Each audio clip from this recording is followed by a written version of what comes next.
This is Rachel E. Rice. Chapter 15 is the final chapter in Finding Summer. I hope you enjoyed listening to my stories. Don't forget to subscribe and hit the like button. Thank you. Chapter 15. They returned to San Francisco, and Jackson went to his home in the hills. He called Angela and asked her to take it off the market. He remained there and went to work from there each day. He hadn't spoken to his father or Victoria in 2 weeks. When Victoria tried to reach him at his office, he informed Summer to tell her that he wasn't in. He left the same instructions for his father. There was something about his trip that changed him. It was something about his home that bothered him, and it was something about Summer which made him feel he shouldn't marry until he could reconcile the gap in his memory. It was Friday, and Jackson had a tiring week. He was looking forward to getting into bed and not showing his head until Monday morning. His father had finally gotten in touch and convinced him that he should consider running for office of some kind and eventually run for governor of California. The older man was sure that if Jackson were governor, he could make a difference in their state. But Jackson didn't want to do anything that he wasn't passionate about, and didn't marry someone he didn't love. When Summer sat at her desk, the door opened to her office and in marched Victoria, looking upset and downright pissed. "How are you, Victoria?" Summer said. "You know damn well how I'm doing." Victoria bent down to look into Summer's eyes. "I'm sorry, but I don't know what you are talking about," Summer said, surprised. "Where's Jackson?" "He's..." Before Summer could complete her sentence, and before she could alert Jackson, Victoria had marched into his office and slammed the door. "Victoria, I'm glad to see you. I wanted to tell you." Victoria glared down on Jackson with her arms crossed. "Don't get up. This won't take long. I came here to tell you that I know what you did that week you took off with your personal assistant." "Are you talking about Ms. Winter?" "You know damn well I'm talking about Summer," Victoria said with nostrils flaring. "If you're wondering whether something happened, it did not. She is too decent. And she would never have anything to do with me, because I'm engaged." "Well, you're no longer engaged. You can't make a fool out of me. I will not stand for it. Besides, do you think I sat around waiting for you? I'm keeping the ring, and I might sue you and name Summer in the suit." "Are you finished?" He stood glaring at Victoria, then smiled. "I'm glad you made my job easy. I knew about you and Carter all along, and the only one who could have said anything to you would be him. I don't blame him. You mean nothing to me, and she means everything.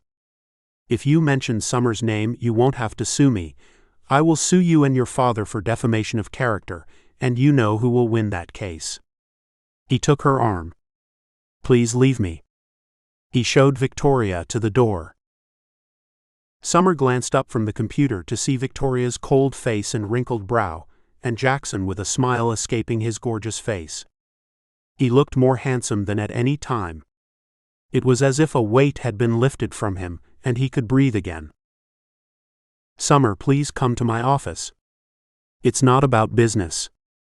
"Well, it is, sort of." And he turned with the door open, and Summer sauntered in behind him. He sat at his chrome and glass desk. "Please sit." "I don't know how to say this, but I have something I need to tell you," Jackson said. Summer sat and looked at Jackson's incredible blue eyes. "I'm not marrying Victoria.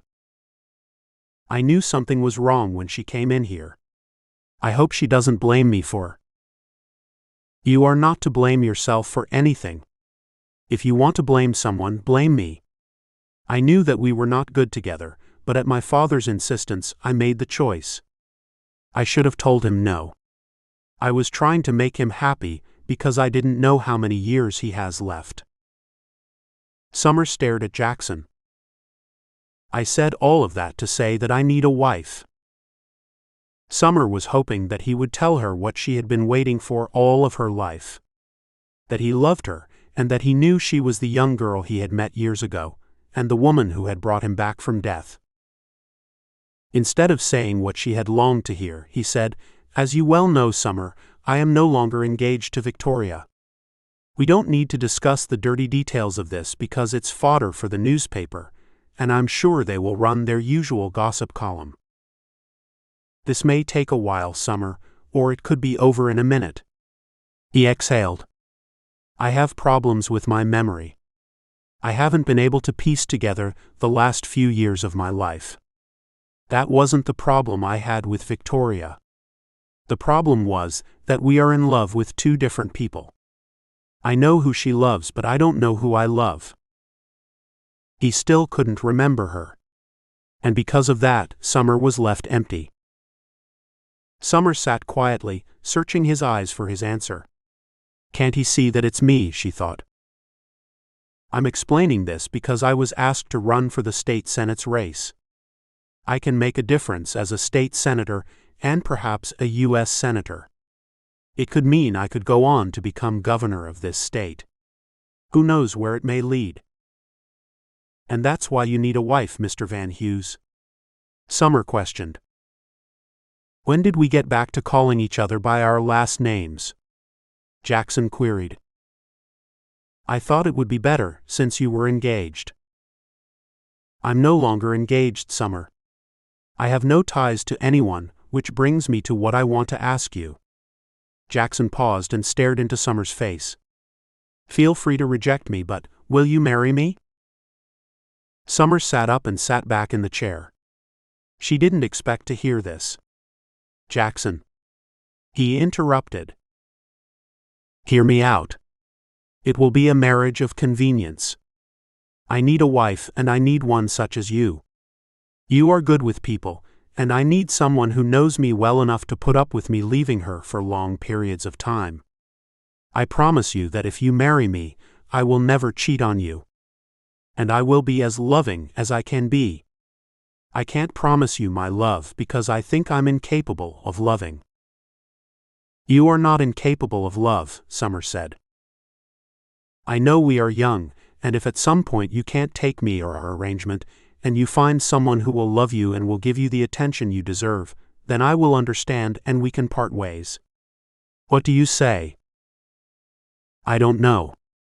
I need to think this through." Summer's hands went to her mouth. "Take as much time as you want. I'm going to sit here and wait." Jackson looked across at her, strumming his fingers on the large desk. "You don't want to make this easy for me, do you, Mr. Eyre Jackson?" "I need your answer. I have many decisions to make in my life.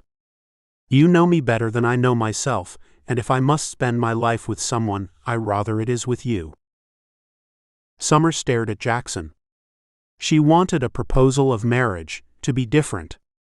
But nonetheless it was a proposal, and with the man she loved, and she was sure that if he ever gained his memory, he would know that he loved her. She wanted to be there in case he woke one night and discovered that his memory had returned. She wanted to be there to love him and comfort him, and that's why she answered.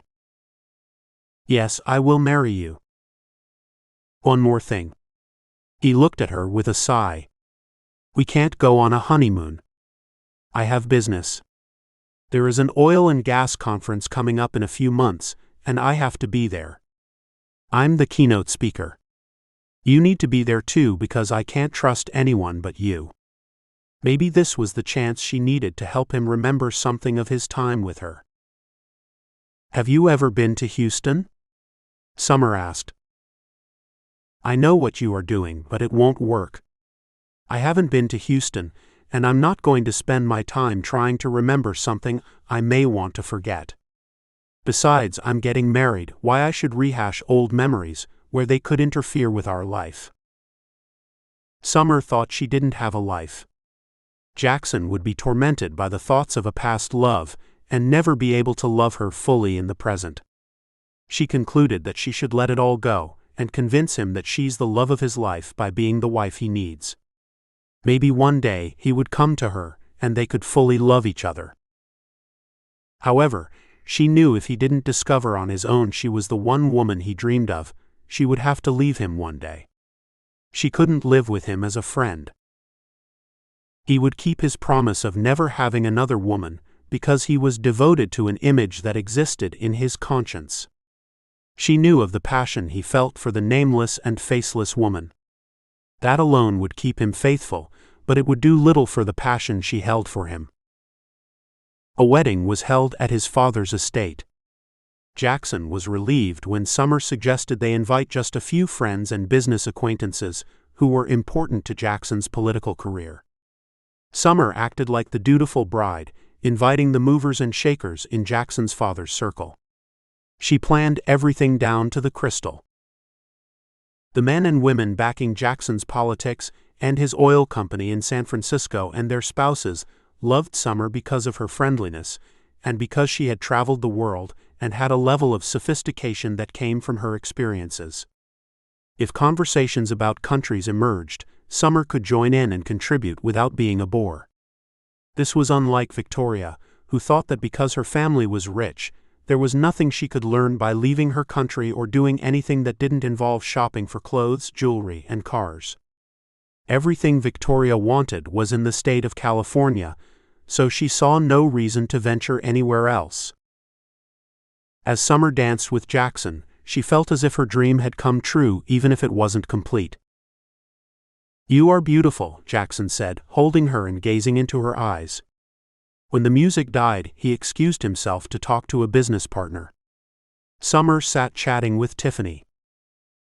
Carter spotted her and walked up and sat next to her. "I wish you all the happiness in the world." "Thank you, Carter. I hear you and Victoria will be married soon." Carter nodded in agreement. He knew that it was Summer who convinced Jackson not to get rid of him. He was in love with a woman who Jackson never loved. "Jackson is a changed man," he said, kissing her on the cheek. "And I know it has to do with you. He appears to be so in love with you." Summer thought that those sentiments were as far away from the truth as anything could be. After the guest had gone and they went off to bed, Jackson stood looking at Summer. He leaned forward and kissed her on her lips. She leaned into his kiss, eyes closed, and he felt her warmth. But he made a promise to her, and he took a deep breath and turned in the direction of his room, and Summer walked slowly into hers and closed the door. The marriage had been as Jackson had described it to her, a marriage of convenience. If Jackson was anything, he was a man of his word. Jackson's father woke early and walked to their door to knock, unaware of the bargain they had struck. There was nothing he enjoyed more than seeing the young couple lying in bed together, but to his surprise, he met Summer at the door. "Come in, father." "I'm pleased you would want to call me father. But where is my son?" he asked, eagerly looking around the room. "He's in his room." He looked at Summer. "What's wrong with my son? Is there something that you're not telling an old man?" "No, father, we have an arrangement." "What kind of arrangement would a young woman make with a young man on their wedding night that would separate them into different rooms?" "I agreed to marry him as a business arrangement. He assumed that this is the way I wanted it." "Did you tell him any different?" "No. He's troubled by the loss of his memory. He feels that he can't be the husband that I deserve." "You don't deserve this coldness at your age. Why, his mother would have left me if I did what he's doing to you." "I love your son. He's troubled. I can't heal his mind. No one can but him." She sat clutching her hands. "I knew what to expect. I came into this union with my eyes open. I knew that he did not love me. But I thought that we could find love, eventually. He's lost somewhere in the middle of his life, and he can't connect his past with his present. I would advise you to walk away from my son. Let him know that he can't treat you as an employee. Damn it, you are his wife now. I see everything you've done for him. You have changed my son into the man I hoped he would become. You should have children, and that will never happen unless you consummate your marriage. I don't want to die without seeing grandchildren. Jackson has too much respect for me. He thinks that I don't love him and that I married him because I needed a husband, but not a man. My son is an ass. He has always been one. He never listens. He is arrogant and pig-headed. He needs someone to bring him to his senses, and the only way that will happen is for you to leave him. You need to walk away from him so that he will understand he loves you and need you. Summer listened to the old man. I'm a man, not a young one, but I was a young man once. Jackson needs a wife, and he needs a lover too. She realized that he knew his son far better than she could ever. She would speak to Jackson after dinner tomorrow. The chef called Jackson and Summer to dinner. For months they had people over for lunch and dinner to discuss politics, so they were never alone and couldn't ever really talk to each other. Many nights Jackson would bring his friends and business associates home, and sometimes he would announce at the last minute that the guests would even be sleeping over. Today was different. It was a holiday, and they were finally alone, except for the chef who lived on the estate and prepared their meals. This lobster is delicious, Jackson said, looking up at Summer. What did you do to your hair? You look beautiful. It was the first time Jackson had noticed Summer. She was feeling like a beautiful piece of antique furniture crowded out by new furniture. I always wear my hair like this. It has a special glow, and your face appears different. He moved his chair and stood. From his pocket, he took out a diamond necklace. I want you to have this. Jackson placed it around Summer's neck. A beautiful young woman should have diamonds. Thank you, but there is something I must say, so please sit. After he sat next to her, she said, I want a divorce, or if you can't handle that because of business, then a separation. Jackson sat breathless. He didn't expect this. He was clearly upset. His breathing became intense. He knew he could not go on with an arrangement where they didn't sleep together.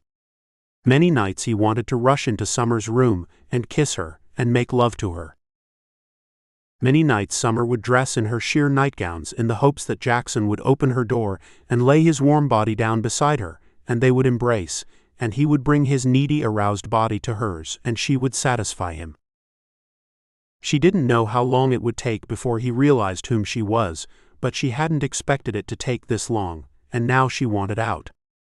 It was torture being in the same house with a man she loved, and be able to have him touch her and feel her body in the most intimate and sexual ways. What is it that you want, Summer? I don't want anything. What I need is to find myself and find someone who will care and love me. But I need you. I care for you. That's the problem. You need me, but you don't love me. I think I love you. I can't live a life where you think you love me. Do you love me? Jackson asked. Yes. Her eyes met his. Do you think I would agree to be with you under these circumstances if I didn't love you? Summer asked. Why didn't you tell me you love me? What difference does it make now since you don't love me? Your heart is for someone else, and you have locked it away for her. I can't open that lock. Summer wished he would lie to her, but he knew she would know the truth. Besides, he detested lies. Jackson, when we get to Houston, I will stay there. It will give you time to make excuses to whomever you need to. Tell them I've gone to Europe for a few months. But what am I going to do without you? He asked, tears welling in his eyes. You are so busy most of the time. You don't even know I'm around. When Jackson thought of what Summer had said, he realized that she was right. He had her near him, and he took her for granted as he would a beautiful painting that he passed every day, eventually forgetting it was still hanging there. After the oil and gas meeting at the Marriott in downtown Houston, Jackson and Summer filed out of the conference room. Then Summer stopped. I'm going to my room and I will be leaving at 1 o'clock. But where are you going? Jackson questioned, unable to disguise his quivering voice. I don't know. Summer tried to walk away, but Jackson caught her arm. She looked at his hand. But when will I hear from you? After I've had time to myself, and to do some thinking about my life and our marriage. I don't want to lose you, Jackson said with his hand still on Summer's arm. You have to lose me to find me, she said. Jackson looked with a curious glance. I will be gone by the time the next meeting has concluded. You don't need me anymore, Summer admitted. Jackson knew she had made up her mind, and it was futile trying to stop her. Never had he felt her lack of presence before. When she was with him, he rarely thought of the gap that was left in his heart because of his loss of memory. Now he was feeling it more than ever. Jackson decided he had to get information about what happened during his stay in Houston. He didn't know what he would find, and since Summer had been in his life, he subconsciously had been avoiding the world he had left behind. Rushing to Summer's room to inform her that he would seek help and get answers, he found the suite empty. Her suitcase was missing. He rushed to the closet, opening the doors. Her suits were gone and there was nothing but an open safe. Looking out the window, he saw her entering a cab. He was too late. Summer rented a car and headed on I-10 west in the direction of her home. She would reach there in 4 hours. She needed time to think. Her phone rang, but she wouldn't answer. The sun was high and the air fresh, the trees were a lush green. There had been plenty of rain this year, she thought. Turning off the highway onto a narrow road, she passed a row of trailers sitting on their own parcels of land. Each one was about a mile or so apart. Her small brick ranch-style home stood alone, set back from the road. There was another home like hers about 3 miles down the road. Every evening she and Adam Jackson used to walk together, stopping at the small lake to sit and try out the fishing pole. They never caught any fish. But a few snakes came visiting once and a deer. Those were the best times of Summer's life, being with Adam. That's how she remembered him. Not as the workaholic and stoic Jackson Van Hughes. Turning into the driveway and pulling up to the small home, she stopped the car and jumped out. She put the key in the door, and when she walked in, she went to the window, pushing it up to get fresh air. Her friends David and Jane had been there to get the place ready for her. It was cleaner than she had expected and smelled of fresh lemons. She would get around to thanking them, but first she lay across the bed and fell asleep. When she woke, it was dark and the house felt empty. It was never empty when Adam was around, but he wasn't there anymore, and she felt the pain of leaving Jackson. When Jackson understood that Summer was not in his life anymore, he wondered what it would take to bridge the gap that existed between them. He knew what was separating them, and he needed to do something about it. It was he. He had been a terrible boss, and more importantly, he was a terrible husband. How long did he think a young, vibrant woman would put up with his mood swings and the fact that he never approached her sexually? He knew it couldn't last. But he had hoped he would find an answer to why he felt the way he did. Why was he cold to everyone, including Summer? At first he blamed it on his lack of memory. He couldn't feel like a man because of his love for an unknown girl. The feeling haunted him. Was it the woman he fell in love with that rendered him void of feeling for everyone? He had to find out, or he had to find her. Jackson made an appointment to speak to the doctors at the nearest hospital to understand what had happened to him. He should have done that before. Waiting in the doctor's office, he thought about Summer and decided to text her. He knew that if he could love anyone, it would be her. Before he could make a commitment, he had to be honest with her and explain to her why he had been so distant. Summer woke to a ping on her phone. She had a text, and it was from Jackson. Summer. I'm trying to work something out. I understand why you left me. I will try to make it up to you. I know it's difficult being with me. I haven't been honest with you. Call me Jackson. I've waited for you to call. I guess I've got myself to blame. My father said I was an ass. He was right. I had you there, and I was looking for someone else. I hope you find it in her heart to come back to me. Our husband, if you want me. Jackson.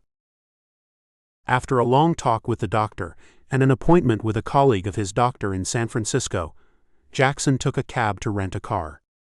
It was something that the physician said that got his attention.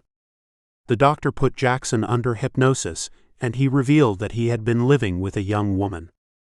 She took care of him and spent hours with him when he was in a coma. He drove the car around Houston, searching for familiar markers. He turned onto I-10 West and drove. He continued driving, collecting his thoughts as he approached San Antonio. He saw a sign that said the Alamo. Something clicked in his mind. He continued driving on I-10 West out of San Antonio. As Jackson neared a road 2 hours later, something looked familiar. He knew this road. On a whim, he decided to drive along it to see where it took him. He passed a park filled with trailers, and then a mile further down the road, there were sparse plots of land with a mobile home anchored, and to the right of the next bend, a small house set alone among the trees. Why this house appeared to be familiar, he asked himself. Had he been there before? But why would he have been here? He decided to stop and pulled into the driveway. He stepped out of the car and walked, measuring each step. His first thought was to knock on the door, then he decided not to. He walked back to the car instead, climbed in, and began driving back to Houston when a notion occurred to him. He knew of a stream, but why did he know there was a pond near the house, unless he had been there before? He parked and stepped out again and walked down the small, trodden path to the stream. There he sat on a tree stump and gazed into the water.